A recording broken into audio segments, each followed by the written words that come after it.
Hello, everybody, and welcome to Narativ special edition of Election 2024 here with Dean Blundell and Spenny. Spenny's just joined us for the first time. Spenny, can you hear me properly? It's rigged. It's rigged. I heard so. I heard it's rigged. You have details of that coming up? Hi, Deb. How are you? I'm good. It's nice to meet you and see you. It's been, I feel like I know you so well, but I've only met you now for the first time in reality. Everybody knows you from Kenny versus Spenny. We haven't seen you guys on TV for a while, but you're still out there performing and doing live shows? Yeah. Not like it used to be, though, unfortunately. We still do live shows, and I do music and Patreon. You're a huge name around the world. Everybody knows you. You're a legend in every English-speaking market that I've ever traveled in. Tell my wife. I will tell your wife. I was flipping back and forth between the Leafs and the election, and it looks like, is Kamala shitting the bed? We're thinking not. We're thinking maybe we're still... The narrative as we started our lives today was going to be that Kamala was going to be victorious. We're going to have dancing in the streets by 11:30 at night tonight, and she was going to sweep all these states. It's looking better in some states and worse in other states. So now it stands now at 177 for Trump, and Kamala gets 99. State by state, it looks a little different here. Every state has a different number. And in Georgia, Trump looks like he's leading by 6% so far. That's, So she has to win North Carolina. This is what I heard. If she wins North Carolina and Pennsylvania, she wins the ball game. You are absolutely right. You're really good at this stuff. I'm wondering Yeah, he why really I'm should. invited here, to be honest with you. Okay. The reason why you're invited here is because you're a salty-haired gentleman. We're all salty-haired white men. I feel like I'm low man on the totem pole because I'm not Jewish enough for this podcast. Are you circumcised? 100% totally circumcised. You're just fine. You just say a couple of blessings and you're in there. It's not a problem. I'll get the Torah. Yeah. We'll do it right away. You know, Yeah, the that'd be rabbi great. will bless you. I've heard that's part of the deal in the No, I've heard that. They just tear it. I don't know. They have a thing they cut it with. Either way, tearing, chewing doesn't sound as good as surgical removal. Yes, it doesn't sound as good. And Yeah. also, that would probably be more preferable to spending a night trying to figure out if Donald Trump or Kamala Harris is going to win the elections. Yeah, that's the point. And so I'm looking at the electoral map. Axios has a great little electoral map. And so you can have a look at what's going on. And everything's coming in now. So all the northern swing states like Michigan, Pennsylvania, strangely enough, they've given the state of Iowa to Kamala Harris. And so when you look at, they absolutely, dude, I'm looking at it right now. They've called Iowa, Montana, Kansas, Colorado, which is huge. Colorado's huge. Pennsylvania's huge. Michigan. I think they might be stepping ahead of themselves, aren't they? A little bit. Yeah, they might be, but it's just according to electoral maps. And so in Michigan, she's up double. Like, This is Michigan right here. So Harris is 53, Trump 45, but there's only 4% reporting there. So it's too soon, according to these guys, to get there. But yeah, she's doing well relative to the 4%. Yeah. It probably could be urban centers that a lot of that coming in from. So this is the challenge that she's got. A lot of the early voting is going to be Democratic voting. as in mail-in voting. So I'm looking at 27.8% of the expected votes reported in Pennsylvania. You've got Harris up 1,066,000 votes. This is the thing. Yeah, Pennsylvania, she's doing amazingly well at Pennsylvania. It looks to me like she's got a 15-point margin there, which no one would expect. So this obviously means what we're seeing is the urban centers reporting first. The thing is, on an election night like this, it's very difficult to read into the early results. So we can talk about in broad terms what we're hoping to see, but it looks to me like the expectation of a lot of women showing up has happened. Women have shown up for Kamala Harris in a big way because of the abortion issue and other issues. But the men may have shown up for Donald Trump as well. This is what they're saying in the chatter that we're reading, is that more men are showing up than had previously been predicted, which is, Kenny, you can talk to this. The state of, Spenny, you can talk to the state of the American male. Can you help me understand the state of the American male? From what I understand, it's being broken down by higher education. Suburban men to, I guess you call them working class, not higher educated men. I can see Trump's appeal as much as I despise him. I can see his appeal because what we have is this situation where you have that classic vision of America. They go to the moon, they make a lot of money, they like winning. And then you've got this perhaps inaccurate left-wing view of everybody has to have the same outcome. Nobody can get too rich. And if they're too rich, we tax them. I can see why people will overlook Donald Trump's heinous personality just because of the sort of economic implications that they're probably not even real. Because they just care about money, right? Is what you're saying? Or they care about their own wealth, or they just would like the idea of being successful. Christmas, and they don't want trans stuff thrown down their throat, and they think he's funny, which he is a little funny. I'm a professional comedian. He's a little funny. And the left, I think, has lost many people over what's going on in the Mideast. And I think people are fed up with I guess you call it the Democratic elite. Now, that doesn't mean he's going to win for sure tonight. But the fact is, my wife always reminds me that she can't believe half the country almost votes for him. Like something going on. Do you think is it that Americans are scared of becoming too much like Canada?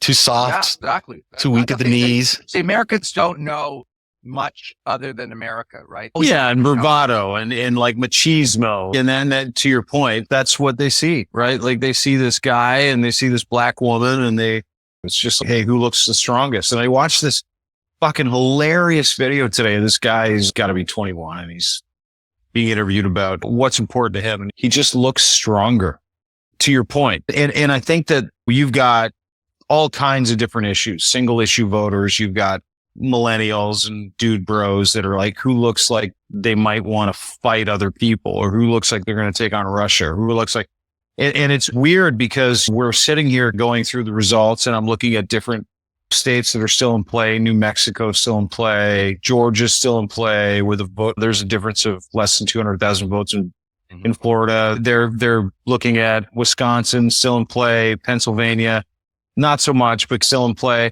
And you can legitimately see across the board the amount of people that are like, hey, listen, we have the ability to change the course of history from the patriarchy to the matriarchy. But to Spenny's point, part of that has been the weaponization of how do we paint men as pussies if they vote for Kamala Harris? And that really matters to a lot of men. Like that really matters to a lot of men. Do we look strong? Do we have the perception of being cool? Do we look like they've got the biggest military in the world? Do we look like we have the capability to be able to make discernible decisions when it comes to what we do militarily? And I think that's what you're seeing in terms of pushback, but it's also fascinating because I'm looking at the map on it. When you go to Axios, you can have a look at what the electoral map looks like and who's up and who's down. And it's neck and neck, which in itself is fucking bananas to me when you consider both of the candidates, right? It is. The counter argument to what you're saying there is that there is actual real strength, even if it doesn't appear to be strength, in actually supporting women, in actually supporting their reproductive rights, in actually saying to them, hey, daughters and wives, we care about you and we care about your health and we don't want you to die and don't want you to get raped and we don't want you to lose all your rights in the world. And we're strong in that we're supporting you by supporting Kamala Harris. That is just something that they don't do, which is nuance. They don't do that. That's why I'm trying to make it clear that it's not a nuanced view. It's just everybody gets a trophy versus there's a winner. I think it's fundamental to a lot of Americans that they don't want to be in a world that's run through fairness and equality and diversity. This is my opinion. And I'm not saying it's right. It's probably wrong. But I think that's why uneducated people like Trump. Because so go ahead. No, that's it. I've worked in both countries. I know you've worked in both. And it's certainly, there is a difference in the way people approach. In Canada, it's all about doing things for your communal group, for your teams, for whatever everyone does. It's not about you as an individual. It's about how you as a community are doing. Where in the United States, it's really all about the individual. And it's dog eat dog until you get to the very top. And then good luck. Both have their benefits. And no social safety net, really. Yeah, but you can earn a fortune there. You can go to the United States and earn like $1 million a year doing the same job you do here for $100,000 a year. And here you'd just be considered a success because your team was successful. You're not successful until you're a $1 million earner and you're the top of the heap. So it's a different kind of approach. But still, our wives are our wives, our kids are our kids. And what Donald Trump represents is a decimation of our rights, everything that we've known so far, from voters' rights to women's rights, reproductive rights, gay rights, you name it. But maybe that doesn't matter to people. Maybe they just care about the sort of white male hegemony. That's a great point. I think that there are certain aspects to what we're watching come into tonight, which are fascinating. When you look at states are in play, and specifically in the South, you've got Georgia in play, New Mexico in play, Kansas, Nebraska, which is crazy that's in play. And you can make the argument that's really the frustration that you see in America, right? Which is the birth of the matriarchy and the death of the patriarchy. And there are people that are willing to consider the patriarchy to be this thing that keeps the world order in check. And I got to tell you, watching Kamala Harris over the past few years, specifically over the past couple of years, where she was the vice president of the United States and she was exalted into this position of being able to lead America. One of the things that really stood out to me with Kamala Harris was that she really didn't appear to be overly powerful. She didn't appear to have this air of a boss woman. She appeared to be this motherly figure who's going to bring people together. And America's different. If you think about it, America's very different than Canada. Canada is like this land of people who just understand that we've got this sense of security, this sense of social democracy. America's different because what makes America work and work so well is the ability to go out and do it. The meritocracy of the patriarchy, and she does not represent that. So it's really interesting watching a lot of this come back. And then, of course, her kind of weird position on Palestine, Israel, and how she's wishy-washy on both sides. One day she says, I want peace in the Middle East, but fuck, we've been screaming peace in the Middle East for 30 years? In a campaign mode where she's trying to appeal to the background. And when I look at her view, it is a bit all over the map, but on the important things, she seems to make me feel like it's going to be okay, which means they might not get everything they would under Trump, Israel, but she's not going to be AOC crying because they're getting defensive weapons. My smarter political friends in the United States who are Democrats say that it's just the squad is an extreme element of the party and they're not going to get their way, which is what's been happening if you think about it. Yeah, we've actually got some big news coming out of Israel today where Bibi Netanyahu has fired the defense minister, Gallant. Yeah, it's a big deal. There's huge protests right now in Israel. The streets are filled. The highways are completely blocked. There's a lot going on there. We'll actually have one of our favorite Middle East analysts join us around 10:15 for a little update on that, because there's some really interesting stuff going on there. But I don't want to leave this conversation about men, because there's this, I'm going to play you a clip. This came out today. This is a guy from TikTok. He went and voted. And this is his story about voting today. And you're going to tell me he's a bit of a pussy, but I don't know. I was crying watching this. I was listening to this guy. I'm 35 and my wife and I went to the polls and voted blue. It just feels so wonderful to know that I'm voting for a future that holds a place for everyone. And when I went to go vote, my wife was standing behind me with almost her back against mine because the poll machines were literally turned right towards each other. And I just felt such a sense of peace and excitement all at the same time, because I know that voting for Harris and Williams is giving way to a future that betters my wife's life and my daughter's lives. I feel like those of us who have been waiting for this moment, we want to truly see the true America. It's like we want to be Americans, but without all the toxic rhetoric from conservatives and Republicans, and this wave and this awakening. Amazing. An awakening of Americans and an awakening of men. I think it's possible. It's certainly the way he was voting today. The Republicans did something very smart because ultimately, other than being for a powerful military, which essentially both parties are in the United States, and I think that's important for them and for me too. Yeah, we like honesty around here. Anytime someone says they need to be honest means they're lying. The Republicans, they can't really campaign on we're going to cut Social Security. They can't campaign on the dark side of what they want to do economically. So they create a culture war. And they've done so, unfortunately, brilliantly. Look at Jordan Peterson's the perfect example. If you want to talk about the gender thing, they want, and they're appealing to men for a world where, women stay at home like the 1950s, really.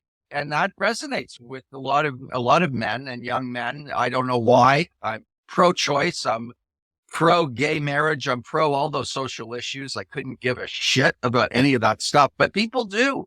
And they really have, in a dark way, used these wedge issues, they're called, or cultural issues. And it's working to a shocking degree. This is when we would have a shot on your drinking game, because you did a little bit there, because I'm sure I do all the time. Yeah.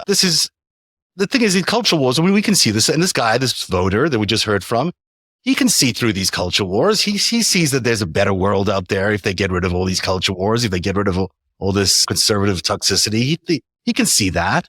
I'm talking about the millions that are going to vote for the blue. We still are on a path. Let me just, before we get too pessimistic here, I think we're still on a path here for her to win. If she really is able to hold on to Pennsylvania, and she has enough of a lead there, it looks like, with 23% reporting, still very early. That is not too bad for Pennsylvania. If she can hold on to Michigan, that's looking quite tight with only 4%, but it's only the early votes are in.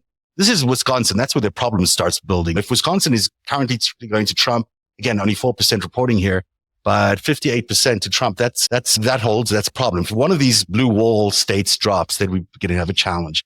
And it could be Wisconsin that drops. But then if she can pick up, as you pointed out earlier, North Carolina, which she seems to be doing quite well in with 40% reporting. Yeah, I'm not saying that I think Trump's going to win because of these things. Like people like him. That so many people support him. That's all. I do think that ultimately this could be, and I've said this for a while, we're witnessing the sort of last grasps at the 1950s light. That I'm optimistic ultimately, but we're in the thick of them really fighting to keep what they have, both the religious rights and the cultural stuff that we were talking about. Really is that. It's a desperation because they see the writings on the wall. It's a last gasp attempt by the patriarchy really to hold on to the world that really doesn't exist anymore. But it's propaganda to get people to vote for them. Did you guys watch the Grand Rapids? It was wild. But did you watch the Grand Rapids rally with Donald Trump last night? No, but I heard about it. Oh my God. I watched the whole thing. I haven't seen an entire, because we consume things through the lens of social media, right? So we don't really get the whole vibe, the feeling, the understanding of what it is that Donald Trump is all about, because we only see it through the lens of social media clips, right? So anyway, I endeavored to watch the whole thing last night. So I turned it on, OAN covered the whole thing. Actually, maybe it was the Right Side Broadcasting Network. Yeah. Might have been that one. Anyway, network, actually. Yeah, he's got problems of his own. So I'm watching this thing and I'm watching Trump go through his litany of grievances and making pit stops with a teleprompter, making pit stops with senility. And I thought to myself, my God, have I missed the opportunity to watch any of these things? I've hated this guy so badly for so long that it turned me so off of the idea that he could be legitimately, because he's senile. He is not a normal candidate. He is so fucked in the head. He can't manage a coherent thought. And I'm watching this thing going, oh my God, this is so much worse than I thought it was with these little clips that we forward going, don't vote for Donald Trump. But anybody that watched that went, yeah, that's my guy. I legitimately question whether or not they're on this side of terra firma, because he was so enamored with himself and he sat there and talked about nothing and just soaked up the audience. And he would go between little quips about the teleprompter and the Reagan years. Can you deal with 4 more years of this? And they would cheer and do one of these. And then he'd go back into the well of, yeah, Kamala, she's the worst. She's such a bitch. She's the worst. And I'm like, oh my God, this guy's got nothing. He's just winging it. And when it comes to the business of America and the tone that they set on the international stage, I thought to myself for the first time, we're fucked if this guy wins this time. Yeah. Fucked if this guy wins. Really are. Because for the amount of people to get behind that, and I get that. We've talked a lot about this. I get the idea that people are sick of big government and sick of government, the way this shit works. And Elon Musk is standing there going, hey, I'll fix it all. And he looks like the most successful guy in the history of business, which he's not.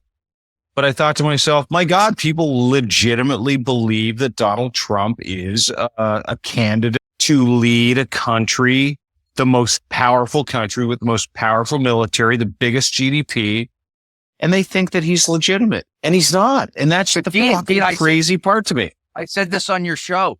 You're talking about political Philistines. Mm-hmm. They're not like you. Yeah. They're not like Zev. They're maybe more a little like me because I'm really not good at this stuff. But you're talking about people that don't read books. You're talking about people who couldn't tell you basic history, probably. They've co-opted these people in the same way Ronald Reagan co-opted the religious people, because they were never into politics before. When they're sitting there and you're watching him going, I can't believe this, because you're a guy who reads and has a sophisticated political mind. These people don't, right? So that's how QAnon can have, because they shouldn't be involved in politics. They probably shouldn't have to vote, but that's. The thing is, the secret of these rallies recently has been that he's been paying people to attend, because people haven't really been wanting to go. So he's been paying people to attend for the first 10 minutes, and then you get the stream of people walking out of the rallies. And we've seen this on video a number of times, even during some of these live broadcasts. People are just like, okay, I'm there for my 10 minutes. I get my $50. I can walk up and walk away. And he's been satisfied because he's got a big crowd and he doesn't really notice or pretends not to notice that the crowd is leaving. But even in Grand Rapids or wherever it is that he's talking, which seems to be the biggest attraction that ever shows up at Grand Rapids, even they don't want to see him. So I don't get where these votes are coming from. If he's going to successfully challenge Kamala Harris's presidency, where there really are legitimately thousands of people showing up at her rallies, enthusiastic there for hours and yelling and screaming and supporting her. So you're not buying my explanation? Which is what? Which is they're Philistine. They don't have the nuance. Yeah. They don't care about the weeds of politics and the complications of politics. It's wrestling. But they got a better offer. They've got an offer that's giving them. No, they don't, because they don't understand the offer. They don't understand. $20,000 for free housing, for if you're housing deposit, if you're a first time homeowner, that she's giving. She's really going to take care of people's price gouging in the grocery sector, housing sector. She's done all the things for the middle. I sound like an arrogant prick, but they don't care about that. They don't. It's like going to wrestling, and I'm a wrestling fan. Oh yeah, you are. Yeah. Oh, it's huge. How many interviews have you seen of them leaving or going to these rallies where a somewhat sophisticated journalist starts asking them basic questions? Yeah, I know, and they come up with the weirdest answers. They have no idea. That's the shitty. They don't know because they're not interested, and they don't read, and they don't care.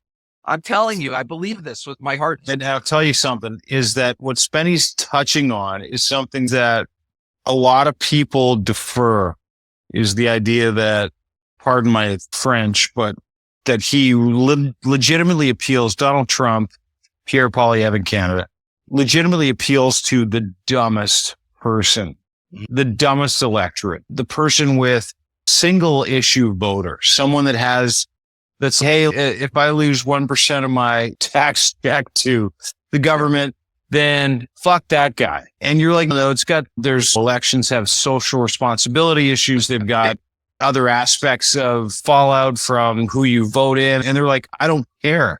And that's really the concerning part, I think, for a lot of people in Canada. And the U.S., they hate the government. They've always hated the government. They hate England. That's why they became Americans. So they're tapping into that too. And Donald Trump, no matter what you say about him, he's a fucking rebel in his own weird way. The way he talks, and they dig it. They love it. They love it, and they love the show. But do they love it for the presidency? Do they really want this guy to be leading their country? I'm not so sure. He already did. They've seen the disaster. We've had the movie. They don't know. I don't mean that they don't know they're stupid. Be smart in many different ways. But as someone, I told Dean, I was into politics as a very young guy. Yeah. It was the Watergate. I met a guy who knew G. Gordon Liddy, and I got into Nixon, not even as a political, just as this wild sort of dramatic thing. Yeah. And I remember being young and going out, and no one I could talk to about politics. Certainly no one my age, and most people. But now, because of social media, that's what's made it wrestling, because they can distill it down to these little tiny sound bites that people can relate to. And it's simple. And it's good guy, bad guy, wrestling kind of thing. I wish someone would, but I really believe that's that. You want to know why millions of people are voting for them? It's both. They're afraid of, I'm in Canada, even though they don't know what Canada is. They're just afraid that my chance to be a billionaire is going to be ruined if Kamala Harris becomes president. I think it totally agree. And you know what? It's funny because When I talk to people in the States, and Spenny, you've got lots of connects in the States, right? They're like, hey, if he becomes the next president of the United States, I'm coming north.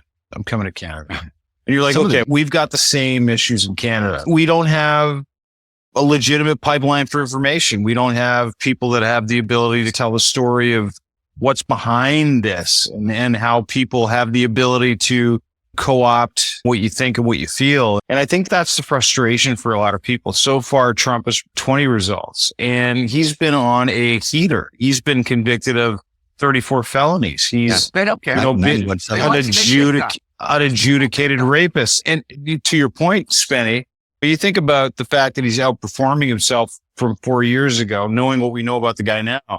And Americans are like, fuck yeah.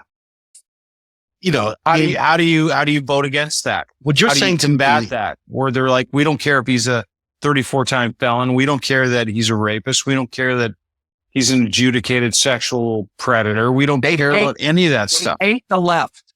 They hate the left. They hate them. And they hate them for mostly the wrong reasons, but some are, in my opinion, are the right reasons. Mm-hmm. They hate the left. Well, they've been told to hate the left. I mean, because you're telling me that they're not smart enough to know for themselves, but they know they hate the left. She's a commie. They know that. She isn't a commie. But that's what they think. So what you're saying to me is that democracy isn't really workable because you've got 41% of the population that is willing to just buy anything. And you've got an information system that can brainwash all those 41% and maybe 10% more. Then that's democracy. Just that it's no longer feasible. Right. And then you add the foreign interference, which Dean, and I think both of you are very involved with. Yeah, it's not working. There's no question about it, in my opinion. You can't have it when people don't understand what they're voting for. Right? That's the fault of what? The media? We've got the wrong kind of media setup. We've got the wrong kind of media organizations. I think a lot of this has to do with, and it goes back to the same thing for a lot of different news outlets. What are we willing to say and wash for the ability to stay in business? So like when you talk about media, how do we, and again, I go back to this Trump speech that I watched in Grand Rapids last night. I watched the whole thing start to finish. It was 96 minutes and watched it in live real time. And I'm like, how is it possible that anyone, including the media, has looked at this man and gone, yeah, that's a legitimate fucking leader. But the frustrating part for me was I thought, okay, so we've had the media apparatus hold this guy up like he's a fucking serious cat. Mm-hmm. Like he might be able to affect change. And it's not him that can affect change because he's literally senile. Mm-hmm. He's not just senile. He's mean. He's nasty. He's for lack of a better term, just a cock. Mm-hmm. And I'm watching this whole thing happen. And I thought to myself, oh my God, our media institutions are treating this guy like he legitimately gives a shit about the American electorate. And he doesn't. But don't they he does not care. On the ballot. That's the thing. He is going to introduce the most draconian measures we've ever had in the world, certainly in the West. He's talking about he wants to be a dictator on day one, only for one day, because then he'll declare dictatorship and then he doesn't have to worry about a dictator. Don't listen to what he says. Look at what he does. But what he does has been pretty draconian. You look at the Supreme Court being stacked. When you look at the abortion laws, these are pretty draconian measures. I don't like it. I go against it. But you understand why the ecosystem is creating an environment that has made him who he is. I agree with Dean that the media is complicit in all of this. At the end of the day, they have treated him with kid gloves. And not only that, way back when there was The Apprentice, they made him. They made this guy who he is today. They know what's good for him. And here's he's good for that. Part. So the media institutions are looking at this guy, and I'm looking at the electoral map, and Kamala's down 100 electoral votes like early in the evening. Surprising, actually. No, I know it's not surprising, but I'm watching this whole thing happen. Yeah. And, America runs on a different frequency. America runs on the idea that we've got stars, and there's no bigger star than this guy. No one gets news like him. No one will say the shit he says, and he says the shit he says. And America loves that. They love a guy that is a vanguard. They love a guy and he's a shitty fucking vanguard. He's a terrible individual, but they're willing to go, you know what? Even though he's shitty, he'll put us on the world stage, and he won't. And that's the crazy part. Other people behind him will. Yeah. Oh, dude, everybody around him hates him. But the idea of strength, the idea of here's what I'm going to do has turned. What you said is true. He's so famous that he can get elected president of the United States. Yeah. And he knew it. All of this stuff I said is all true in my mind, but that's a huge part of it, right? That for whatever reason, the orange man, people are looking at him and they're attacking them. But I want to poke a hole in something about the press being easy on him. It's very easy to argue the press and the Justice Department have been not easy on him at all. Yeah. They've actually been very hard on him. In here, because I think they're just making a couple of projections. This has won the state of Colorado. If democracy is about the people deciding who their leaders are, then if the leader is a adjudicated rapist or sexual assaultist and all those things, the people are still voting for him in the millions. Is it really the job of the media to attack him in a way in which is obviously slanted? That's just going to create a whole other problem. I think they've been doing it. Joe Jenkins.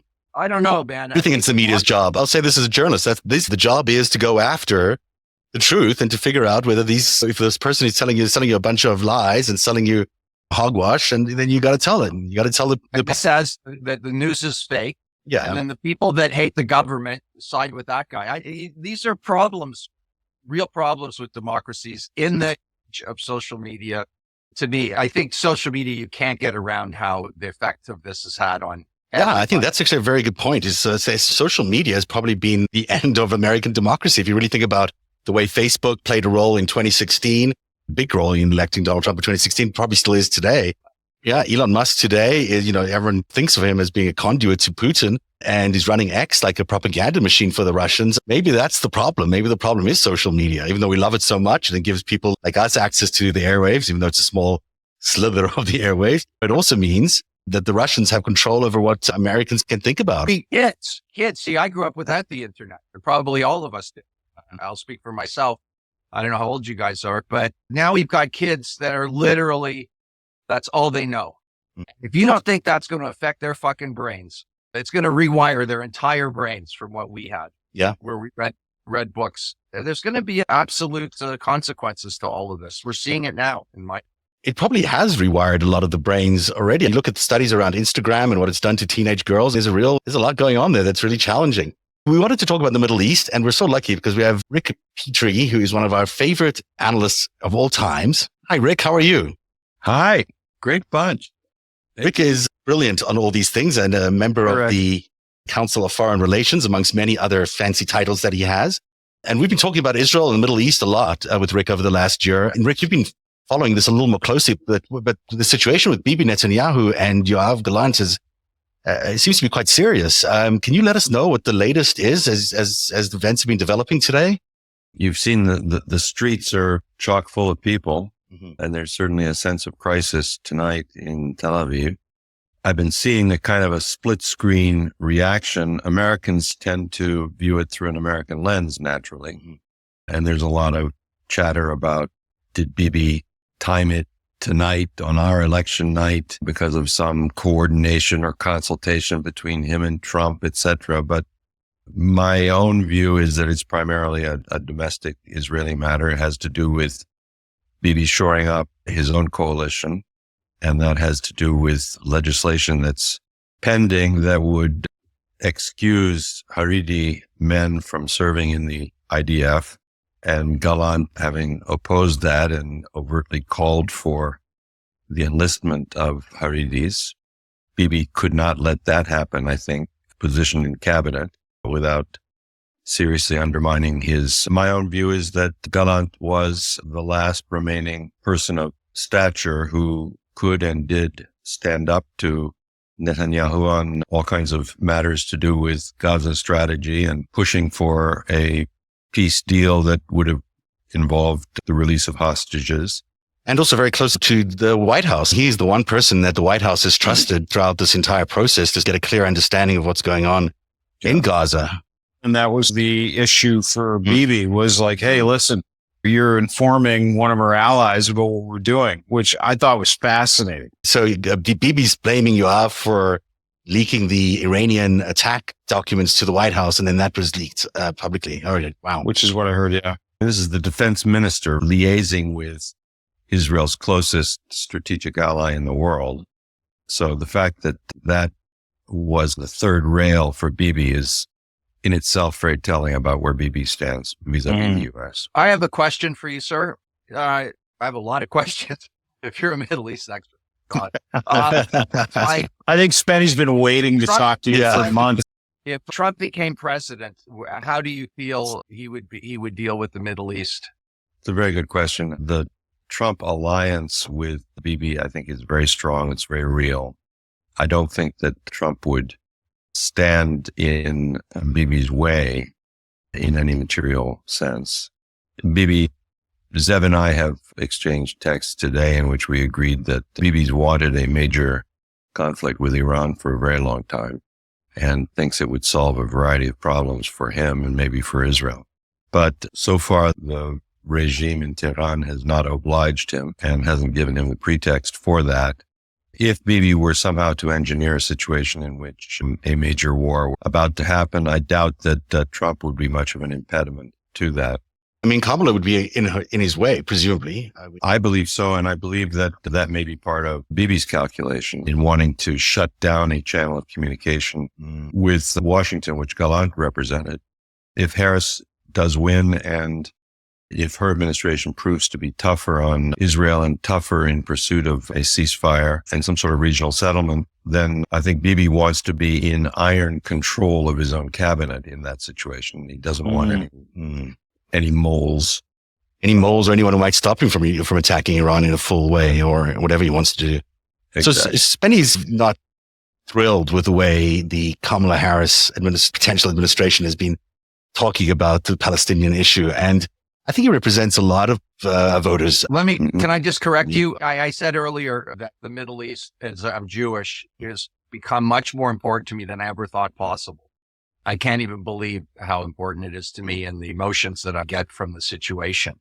So I'd say that up front. But no, I feel like Kamala Harris she won't be an ally like Trump would be, obviously. But I'd like to think that she's going to be reasonable with Israel. And I'd like to believe her when she says that she'll always support Israel's ability to defend itself. It's not like I'm blown away by the Jews that are jumping onto Trump. I can't even believe it. This has been going on, 2-3 months now where they've just all abandoned the Democratic Party. When I say all of them, but at least it seems like a lot of Jews are.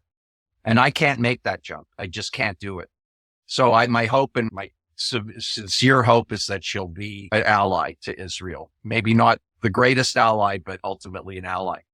Well, look, I'm not Jewish, but I have followed Middle East closely, really for 40, 50 years. And my father before me was... By the way, that's good enough for us. Followed the Middle East for 40, 50 years. It's better than 3 to 4. My father was an ambassador at the UN, in the U.S. mission at the UN, and was deeply involved in passage in the Security Council of Resolution 242, et cetera. I was at Harvard Law School when that was going on. So I was very much aware of and hearing in the background what all the forces were that were contending. I think it's true that really out of the mouths of any U.S. politician, you will hear some fairly standard expressions of steadfast support for Israel, come what may. I think those are the entry stakes in U.S. politics. You can't say anything other than that.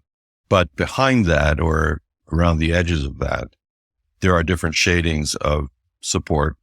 And I was struck in the Woodward book. He's got passages relating to a one-on-one between Bibi and Kamala, in which not only did she take him to the woodshed privately over what she called unconscionable acts and policies in Gaza.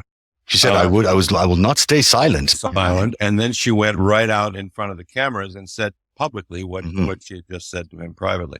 So it doesn't surprise me at all that Bibi might judge her to be a lot less pliable. And I'm sure that Bibi is pulling for a Trump win tonight. And of course, Bibi's relationship with Barack Obama before Trump was notoriously feisty. And many people think that Bibi's supporting Romney and then ultimately backing Trump into the presidency had a lot to do with Obama's stance towards Netanyahu. So if he sees Kamala Harris as another Obama, that would feel to him like a threat to his future, his legacy, and also to the security of the state of Israel. So he would not view any of this in a very friendly manner. He's lying, then. Who's lying? Bibi? Notoriously. Yeah, a little bit. Kamala Harris. Is she lying? No, I don't think she is. I think, that's the interesting part is that most of the reports we've heard of interactions between Kamala and Bibi have been pretty stringent, right? You think about what goes on behind the support of each individual lobby group, whether it's the Israel lobby or the Jewish lobby. And we go on single issue voter issues all the time. But bottom line is that if you're a Jewish individual and you've got skin in the game, which you do because you're Jewish, that's all you need to hear, right? If you're a Trump supporter, that's all you need to hear. You don't need to hear anything else. You just need to hear that Bibi and Kamala had strong words. And that marches you off into the Nazis? Can I ask you if you think Israel is committing genocide? Just yes or no? No. I agree. I would listen to you. If you said yes, I would query you further. Are you going into genocide? Because I've got an expert in front of me, which just doesn't happen every day. Yeah, I get it. But it is an important election issue. Yeah, no, my question ultimately is this movement, the Palestinian protest movement that we see, the online campaigns that we see, they're all saying genocide, baby killers, genocide.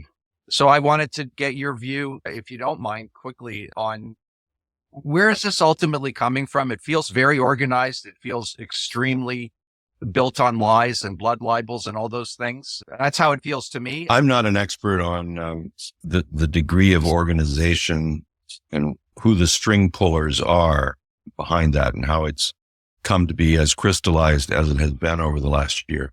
But on your first question as to whether I think there's genocide ongoing, I don't think it. I'm a lawyer, right? And I've studied the Nuremberg trials in which the term genocide was first used. And I read books about the scholars who evolved the meaning of genocide. So I may be speaking a little more legalistically about it than some other people might.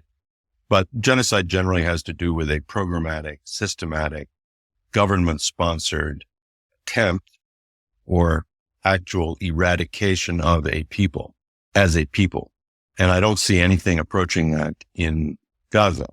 What I do see and what I decry is the use of the reaction to October 7th and the move into Gaza to engineer a form of ethnic cleansing or a movement of people away from lands that are ancestral to them, which something to do with an Israeli attempt or desire long-term. There are members of the cabinet tonight who have made careers out of calling for this to seize full control of the West Bank, to clear out Gaza, and to make Israel more secure by dint of, controlling a more sort of cohesive parcel of land. And, the human rights of the people who are in the way of that program, the Palestinians, are of deep concern to me, and I think are of deep concern to a lot of Americans, Jewish or not. And that's why we've seen some of the protests that we've seen. But it's not genocide.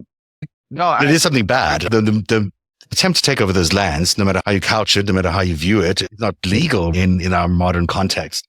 It's not even legal in Israeli law. Yeah. The settlements?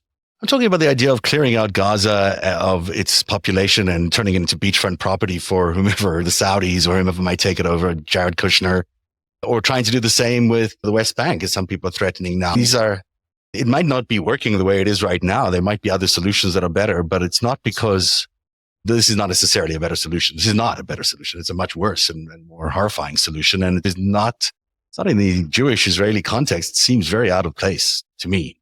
Which is why I don't understand the connection between Israel, and I do understand it, but and maybe Richard can help us understand this, is I don't understand the connection between the far right and Israel. I don't understand it. Spenny doesn't understand the connection between the ability to of the left to be able to, oh, okay, yeah, we're going to give up our understanding of how things work and we're going to support queers for Palestine. It doesn't make any sense to me that someone who's left leaning would have the ability to go, oh, okay, we're going to support Palestinians here. And none of it makes sense in terms of how Israel's been able to be captured by conservative interests, unless Benjamin Netanyahu and Zionism is the understated kind of order of the day. And I don't, having said all that, you get back to the point where you have this, muted understanding of what's going on in the Middle East, which I do. I've got a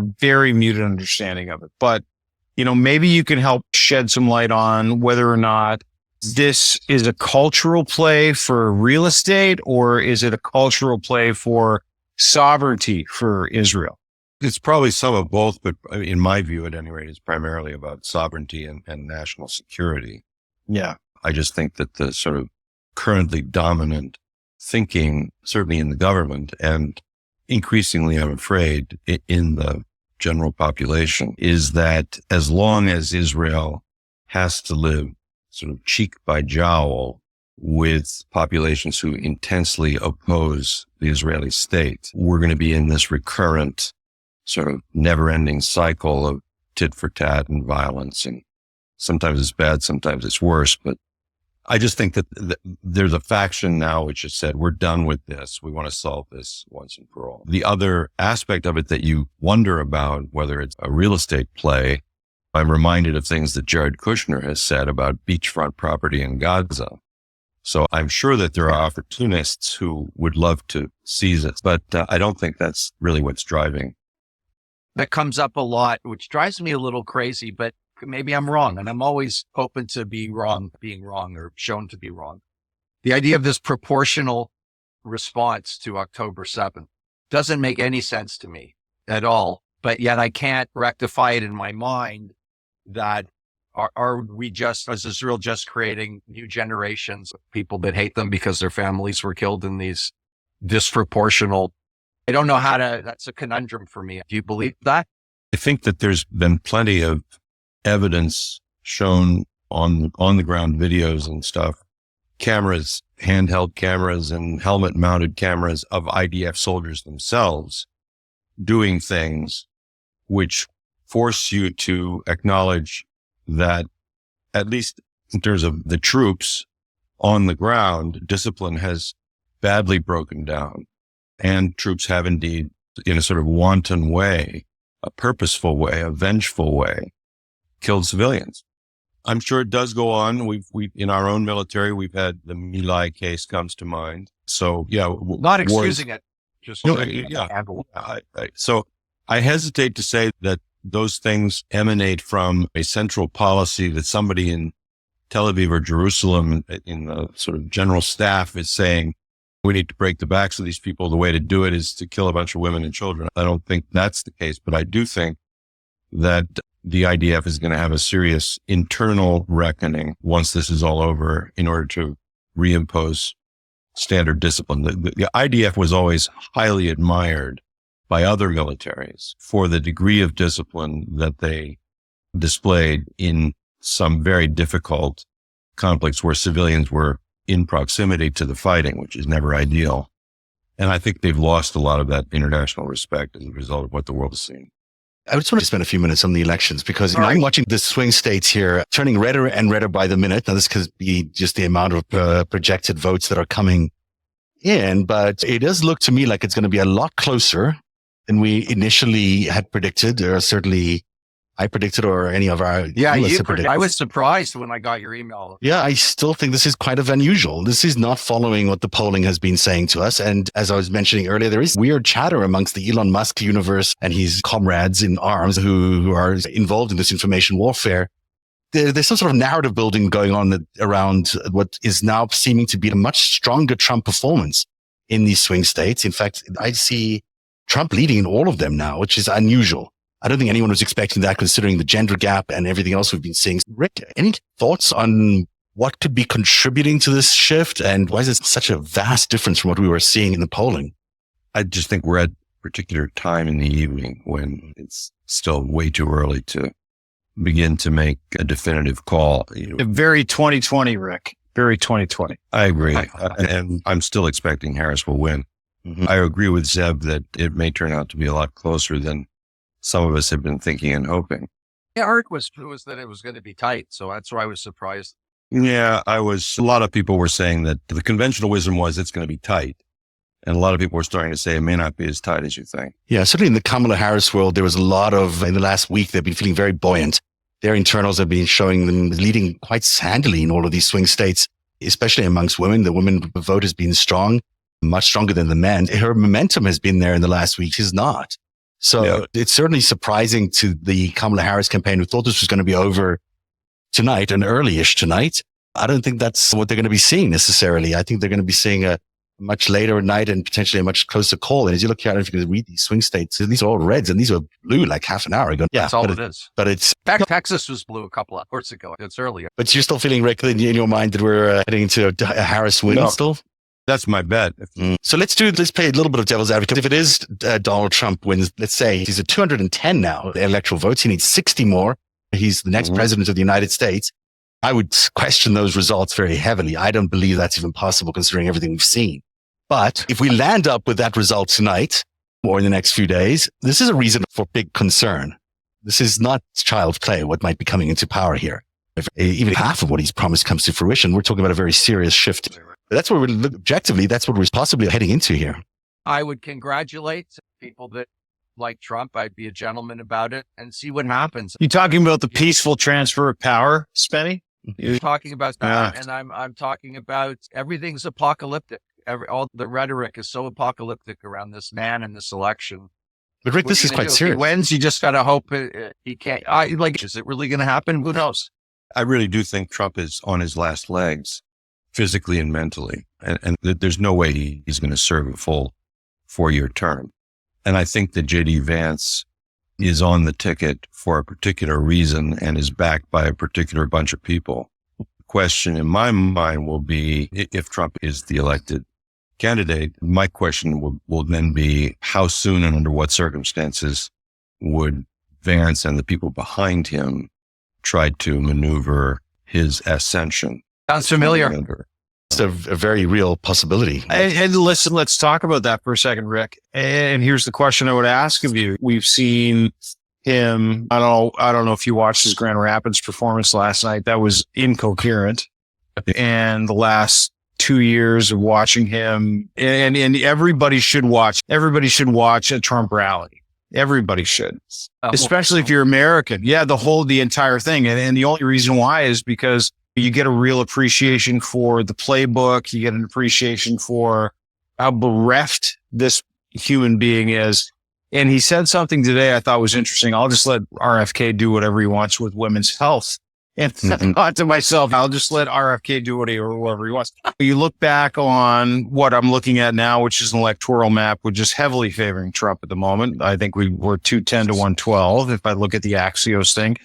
And I guess the question I'd ask you as someone who understands the electorate, someone who understands the 50% rule when it comes to popular vote, is how are you looking at what breaks out here in terms of that understanding as far as the rest of America goes? Because you've got a real weird understanding of how this electoral map works, but more importantly, none of what makes congruent sense as far as leadership, being able to put together a government, and a guy who does not want to do the job saying he doesn't want to do the fucking job. That's got to scare you as an American, right? Yeah. Terrifying stuff. Rick, thanks for being here tonight. Pleased to meet you both. And Zev, thanks for having me. You can bring the next hitter on. I'm going to call you back tomorrow or the next day because I'm really interested to see what the results are like. I mean, I'm really worried about this, and I'm actually very worried about what's going on with Elon Musk and his fellow like Anton Kalushin and those guys. So maybe we'll chat a little bit later and I can share those concerns with you. I think there's something going on that's much more sinister in these results, but I don't want to say that until we have some proof. All right. Thanks very much, Rick. Thanks for being good luck to Rick Petrie. Thank you. Bye. Hey, Zev. Yes, sir.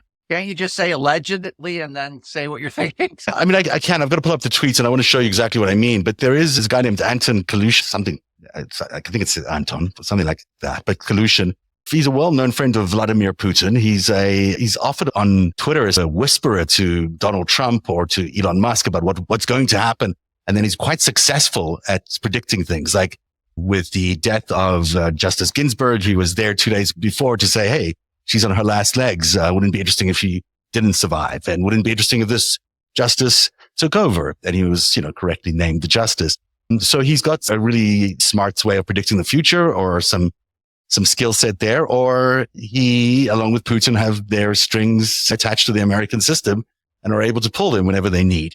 And he, in the last few hours, has been retweeting a set of tweets in response to Elon Musk about the sort of narrative about how the West was going to change the enthusiasm that the East begins the night with. By the time the West comes in, these men will have shot up in the polls, in the polling stations, and suddenly Trump will be much more successful. He used it in much more coded language, but what's his last name? Coercion. And I thought it was in American custody, or his brother was in American custody or something like that until recently. So I'm surprised by all of that. But the fact that his prediction seems to be coming true is interesting. I don't know how these guys do it, but they are able to predict these strange anomalies in reality that are happening in America. And do they know what's the Bills game on Sunday? I'm going to ask them and any other questions. He follows me, so he might know. Might be able to answer these questions. Maybe he'll call in as well. I'll tell you what, it's weird, Zev. We laugh a lot about foreign interference, but This is not. I'm looking at the map now on Axios, live election 2024. This doesn't make any sense. It doesn't make any sense that Minnesota, Wisconsin, Michigan, Pennsylvania are all red states, and like red states now by a term of 20,000 votes, right? Or 5,000 votes, 6,000 votes. And we've got lots of mail-in ballots to count. But to your point, like the trend that he said was going to set up in the West is happening. It is happening. Yeah. And I think that's one of the reasons that was surprises me. Why tell us this is happening? And they're not just telling us. I think they're telling Donald Trump, they're telling Elon Musk, they're telling the campaign what they're doing in real time so they're prepared for the plan that then follows. So it's weird that it's happening in the public light a lot of the time, but this is happening. This is stuff I read earlier on in his tweets. When these states you're saying are red, I don't see anything but you guys. And these numbers at the top here, 210 is actually electoral votes won. These are projected to have won at least 210 for Donald Trump and 113 to Kamala Harris. And that reflects what you're seeing here in the reds and the blues. The undecided are uncalled so far. Those people projecting are doing a good job projecting it. And at some point, some network is going to call this first. And then once that happens, there'll be a rush to all of them to call it. And that becomes what is the decider of the elections, even though it shouldn't be the decider of the elections. I thought they didn't do that anymore. They're very careful. They're much more careful, but they still call it. That's the power of the networks, is to call these votes, to make these predictions. That gives them all the authority in the world. But they're actually just ordinary folks sitting behind computers looking at data like the rest of us. They're not actual counted votes. But at this point, he's 60 votes away from winning the presidency. And maybe we're missing something. Maybe the polls were wrong again, but I don't think so. I think could be something else. And it certainly is going to come down to these states here: Wisconsin, Michigan, Pennsylvania, North Carolina. These are the states that are going to ultimately do it. If she wins Georgia, North Carolina, Pennsylvania, Wisconsin, and Michigan, then she's laughing. Then she's got it. And she might need Nevada there as well. That'll be an interesting one. But if she doesn't, then she doesn't have I don't think she's got the votes then. And then it goes into Congress, and then you've got this weird playoff between these two sides in the Congress, which is that every state gets 2 votes, I think, in the House. It's not done per representative. And that will swing towards the Republicans if Mike Johnson is in fact still the Speaker of the House. So it's all quite challenging right now as an electoral map. Does that explain it? Yeah. But are you going to be okay, Zap? I'm worried about. I'm going to try. I'm going to try to be okay. Do you want to see something? Do you have any Ativan? Yeah. Do I look intense? Your art to break. No, I am sad about it because I spent the last 9 years trying to make sure that Donald Trump does not get into power again. But maybe that's not even possible. Maybe the system is as rigged as can be. And it's not even possible to have the perfect candidate. I think she's going to win. I hope she's going to win. I think it's too early to call. You sounded like it when you reached out. Yeah, he sounded really upset, didn't he? I'm not there defeated yet, but this is strange to me, I'd say. When I see like this stuff down here, it's all red in these swing states. This should not be all red here. This doesn't make sense to me. These swing states were trending blue for the vast amount of the time we've been on the air. And then they've swung to red now. And it's just weird. It doesn't make sense to me. So here's the thing, because Donald Trump always says this. He says, I don't need your votes. Yeah. Is that what we're seeing? He has said it. He said it many times. I don't know the votes. I've got enough votes. Maybe that's exactly what we're seeing. I don't have enough votes. Yeah. Don't care about your votes. Your votes don't matter. And we're 5 minutes and 38 seconds away from the West being able to chime in terms of polls closing. But California's got the championship. Yeah, no, he didn't. He lied. You ever see that video of him like shoveling a fucking 5-iron off the? No way he won a club championship. No, he won nothing in his life. Can I play you this was something I was going to do as a bit that I was going to send out. I couldn't do it because it's illegal to do AI animations of human beings before the election. You created this, Zev? I created this. It's an AI generated trailer for a parody of a movie, a James Bond movie, because I have lots of time in my spare hands. Here it is. I hope you appreciate it. And if you don't, you can make fun of it too.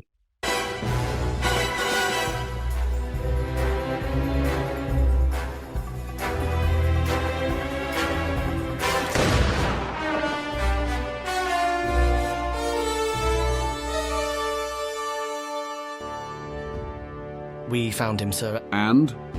It's worse than we thought. What exactly does the world's richest man want? Total control. He's been methodically placing his pieces on the board. Built relationships with Putin, Xi Jinping, but America's his endgame. Explain. He's funneled $145 million to Trump's campaign and handpicked the VP nominee. And now he's running an illegal voter scheme disguised as a sweepstakes. To what end? Once Trump is in office, he will appoint Musk as a super minister with unprecedented powers. He will be able to slash budgets and reshape policy. While Trump dismantles democracy as we know it. Paving the way for America's first king. A puppet king, answering to Beijing and Moscow. God help us all. As my From Russia with Love. That was actually really good, dude. Thank you. I appreciate that. Yeah, dude.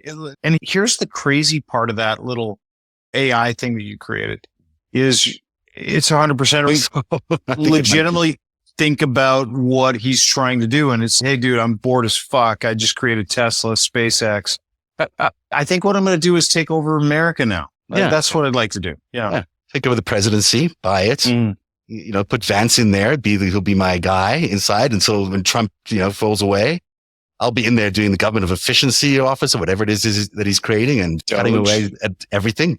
Is he just bored? Is this what he's trying to accomplish? Because he's just so tired of the pedestrian idea of militarizing space travel or commercializing and militarizing space travel, or the idea that he could change the world through driverless cars, which he's done. And he might, and I know he's not as smart as we think he is, but if you think about that in terms of scope and bandwidth, for him, nothing matters to him more than control, right? So he sees the end of the road with the Kamala dictatorship, as he calls it. They're screaming at people to get out to vote. Like, he's just interested in one thing, and that's just, how do I excite myself at this point as the richest man in the world? And just, hey, why don't I just buy America, right? Yeah. Or he's in cahoots with the Chinese and the Russians to buy America, which he's so beholden to the Chinese for his Tesla market and the lithium batteries that he needs and the lithium parts that he needs for those batteries. And he's so beholden to Russia, as we found out recently, because he seems to be in constant communication with Vladimir Putin for some reason, which is unusual for anybody to be in conversation with Putin, let alone the world's richest man who's American, but then doesn't tell the American government about his contacts with Putin, and then buys X, and then also uses that as a propaganda vehicle for the Russian propaganda to support Donald Trump, which is their candidate. This is one richest man in the world who's trying to be all typical Bond villain and take over the whole place, or he could be working on behalf of other powers, other nations, or both. Both could be true. Yeah. Yeah. And you know what? If you watch that Grand Rapids speech with Donald Trump the other day, and I watched it in its entirety, I feel like there is no real candidate. Like, there is only interest behind the candidate. And that was a real takeaway for me, was the idea that you've got the 78-year-old guy that stands up there and just repeats these crazy talking points that didn't make any sense. And then the weave. I love the weave. The weave's great too. Big fan of the weave. And I thought to myself, what props these guys up? And at one point last night, I thought it was elder abuse. And then I looked at an Elon Musk tweet, and I'm like, oh, I get it. Yeah. Elon Musk just looks at him like he's the greatest pitch guy on the planet. He's Billy Mays on orange steroids. Yeah. And so if you look at that guy and you understand what Elon Musk's goals are, you're like, oh my God, is anything real? In this case, there's a lot of construction. People talk about constructing these figures like Elon Musk, as intelligence agencies do sometimes. They pull together like a personality and they'll make somebody and they'll choose them at a young age and develop them as real foreign agents. And I use the James Bond theme for that because it sounds as ridiculous as a James Bond villain. So fantastical that you would have this kind of person out there doing this thing. But on the other hand, it is what the intelligence world does. I can't try to imagine what kind of president Ronnie Popeil would have been. I might struggle. Who's Ronnie Popeil? I'd be behind him. Tell me Ronnie Popeil is. Oh, Ronnie Popeil. Gladwell wrote about him as being one of the greatest pitchmen of all time. Okay. He did The Pocket Fisherman. He did infomercials. Okay. And he was so good that apparently he went into the home shopping channel to sell one of his gadgets. Yeah. And he had broken every record they'd ever had on his infomercial bit. And when he walked out, the entire room gave him a standing ovation. I watched this, Vince. You remember Vince from ShamWow? Remember the guy, the slap chop ShamWow guy? Yeah, Vince Offer, great guy. Yeah. And he's, hey, listen, I come up with these crazy ideas and then I sell them. And then I tell everybody that this is the only thing that can do 50,000 things. That's the only thing and I remember thinking to myself, oh my God, that's brilliant. But then I thought to myself, that's Donald Trump. I got to check it out. Life to an Eskimo, the old saying, but Trump's doesn't even seem good. He's just, we've had some new results come in. Remember he was on a talk show. They had Trump wine and they asked him where they made the wine. And he said, Europe, some China. It was homework. My favorite Trumpism was that time where he was like, they go, what's your favorite book? It's got to be the Bible. Oh, that's just the best. And then they're like, the Bible, Old Testament or New Testament, equally both. And then they're like, can you think of a favorite scripture, quote, Bible? And he's, I don't want to muddy the waters. And I laugh every time I watch that quote. I'm like, this guy's the best. He's brilliant. It's the greatest. Another one. So it's funny because Gladwell is obsessed with the geographical. Like all these pitchmen are from a certain area in New York. Like they almost all come from the same place. It's bizarre. But it's the same thing with the computer, like the Bill Gates. They all grew up in it. Maybe it's not so coincidental. Maybe it's not coincidental. Maybe there's these influence ops are so interesting and fascinating to me. And I get involved I've seen too much of this information of these influence operation worlds up close in the last few years to think that anything is a coincidence anymore. And nothing is a coincidence. If it appears like a coincidence, it's probably set up by an intelligence operation or intelligence organization somewhere. That paranoid. I might be. Yeah. I might be, or I might. Are you Mossad, Zev? If I would be, I'd be so wealthy. I would have gone down the Jeffrey Epstein route of things if I was Mossad. Jeffrey Epstein, because Dean mentioned the weave. Yeah. Epstein said on his tape that he had his scalp shortened. Oh, really? You have a bald spot. Kamala, big comeback. She just took California. 179 to 214. Yeah, 179, 214. So we're coming around. It's going to be a Kamala presidency. I can almost guarantee it. But let me just go back to, this morning I was convinced. Listen, not only is Kamala going to win the presidency, but Kamala's presidency might get you this really cool little functional thing that can chop up onions, cabbage, maybe even tomatoes. You can make salsa. Yeah. Whatever. I have to go. I'll do a wellness check on Yeah. I'll be fine. You're going the rest of the night. I'm done. I'm going to keep treading water here for no time. I'm going to say goodnight too. Something happened with the earlier part of the show. I'm going to replay it now after the show. Yeah. I'll be fine. I'm going to say goodnight too. Something happened with the earlier part of the show. I'm going to replay it now after the show because I don't know. I wasn't on. But it's good. And thank you very much. Spenny, you tell everyone where they can buy tickets for your things or I don't know, however they can support you or find you. If you go to, Spenny, let me do this for you. If you go to a en route or SO bathroom and you look on the wall, you'll see for a good time call that number. That's where you can get tickets. It's not going well, Zev. I don't know. To see Spen. Yeah. All right. And send me a copy of this so I can put it on my Patreon. Thank you very much, Spenny. Spencer Rice, have a good night. And thank you, Dean Blundell. Good night, everybody. It was good times. We'll see you again. All right.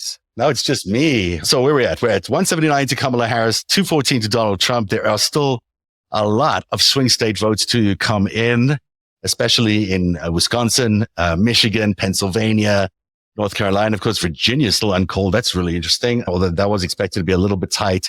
And Georgia, of course, still uncalled. That all makes sense to me, some of it.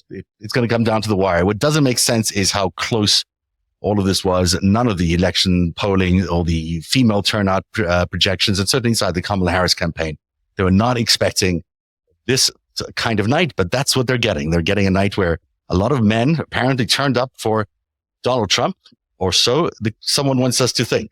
I'm going to stop there too, because I don't think we're going to find out much more tonight, maybe even all the way until tomorrow morning. I just don't see it. NBC News now projecting one more thing here. Let's see if they give us anything. She wins Oregon. That's 8 electoral votes, but I do not imagine any of these swing states are going to get called. I just don't see it. It looks like everything's very tight. Pat Ryan in the 18th District of New York, projected winner, Democrat, not surprising at all. And we'll see what else we find out here. But there's certainly no presidential votes coming, projections. I don't think we're going to see them for the night. Now, tonight's been a bit chaotic in terms of trying to get everything in, but what a fun show it has been. I'm so thankful to Dean Blundell, the Dean Blundell Show, and of Crier Media, the big megalopolis of a media organization that man runs. You can't believe the size of this thing. It's amazing. So Dean, thanks for being here tonight. And also to Spencer Rice, Spenny. So great to have an actually famous person on the show. And of course, you should follow up buy those tickets whenever we find out exactly where Spencer will be performing next. I also want to thank Rick Petrie for joining us tonight, for his incredible analysis all the time on everything Middle East. And I hope Carl Allen could join us tonight as well. I don't know if he can. Carl Allen is one of the most smartest new analysts out there in terms of predicting these polls and seeing where these polls are going. He is expecting to be on the show tomorrow night. So we'll see him hopefully at around 8 o'clock tomorrow night, when we'll know a lot more.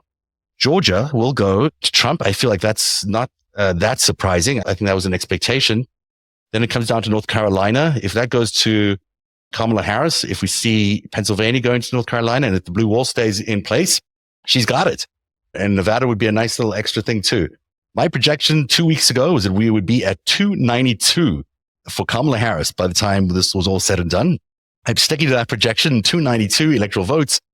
We do see in the House as well, 196 Republicans to 180 Democrats, and in the Senate, 48 Republicans. That's not really that surprising, with one pickup as far as I'm aware, and 37 to Democrats. And we are expecting that to be quite difficult for the Democrats to hold on to the Senate, but they could win the House. That is still quite plausible and quite possible. So we'll check in tomorrow. Thanks for being here on Narativ, and thanks to our guest tonight. I'll leave you, as we always do, with our sort of anthem that came out of the 2020 elections and still is true today as ever as it was. Have a very good night, everyone. Don't forget you can subscribe to Narativ at our Patreon or at our Substack. Thanks for being here. Have a good night. One day, you'll tell the story of autocrats, crooks, and kings who came for our freedom.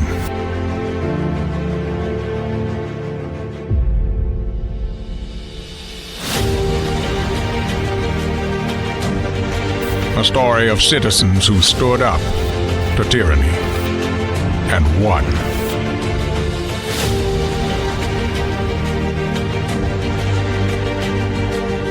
The people prevailed and renewed an old vow to a more perfect union. And that was just the beginning. The story continues.